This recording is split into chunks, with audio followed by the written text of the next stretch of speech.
I would recommend anybody tuning in who would like to get involved in the social media, whether you are vaguely involved and are just barely getting involved or extremely involved in the social media. The social universe is a great place for you.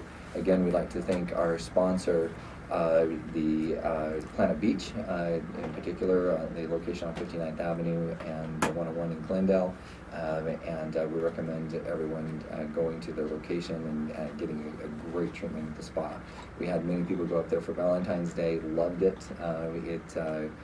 It's both for men and women, and they also do tanning there as well. So we recommend everybody going on up there.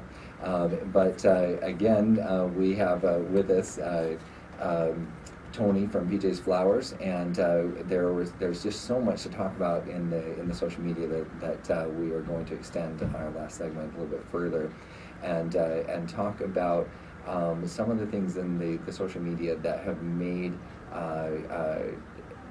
it unique for Pjs Flowers. Now here's my question, Tony, out of all the different platforms in the social media, which one seems to be the most,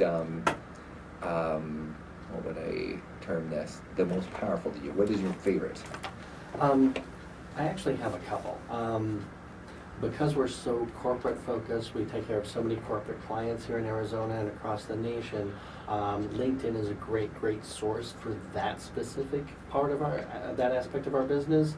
But just for the average end user, Facebook is definitely, the king of kings in my opinion. That's where we have the most followers. That's where we have the most fans. And it's very easy for somebody to just like it, and it's forwarded on and appears on as that they logged in and shows up on their page as well. Okay, wonderful. In fact, I get this question a lot. If you're okay, if I grab the floor on this just a little bit, is the difference between a Facebook profile and a Facebook fan page. By Facebook policy, the Facebook profile is for individuals, and the Facebook fan page is where the businesses hang out, and that's a good place to brand. But luckily for all of us, each of us who owns a business, if we're local businesses, are normally owned by somebody who is the figurehead. So whether it's the actual owner or the general manager or whoever is going to be the face, spokesperson, spokesmodel, Danica Patrick, whoever you tend to choose to be your face. But we each can create a profile where there's some personal branding involved with our business. And that's the nice thing about local businesses, is that we can become a face as an individual as well as a logo. So have you done much differentiation between your Facebook profile and your Facebook fan page in that branding?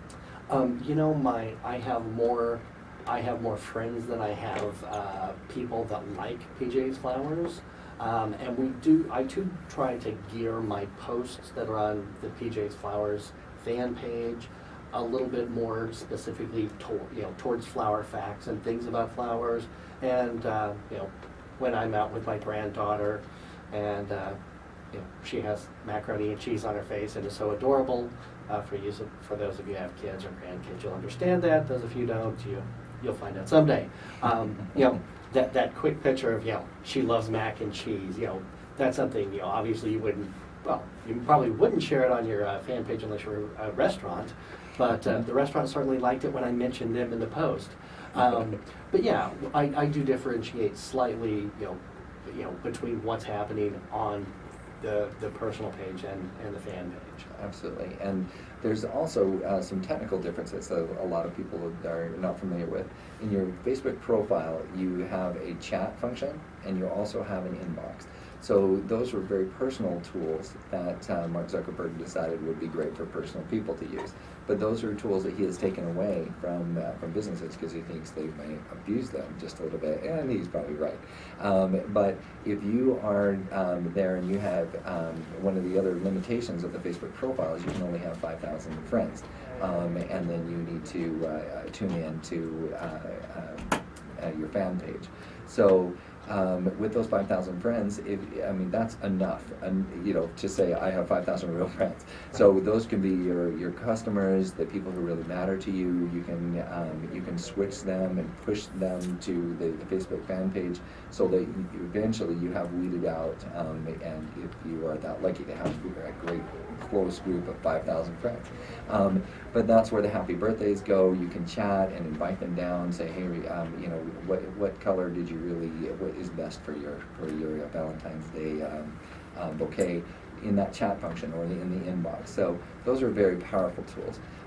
Now the power of the Facebook fan page is that you can have 3 million followers. You know, if you happen to be Ashton Kutcher, speaking of Valentine's Day, then you're going to have as many Facebook fans as some small countries.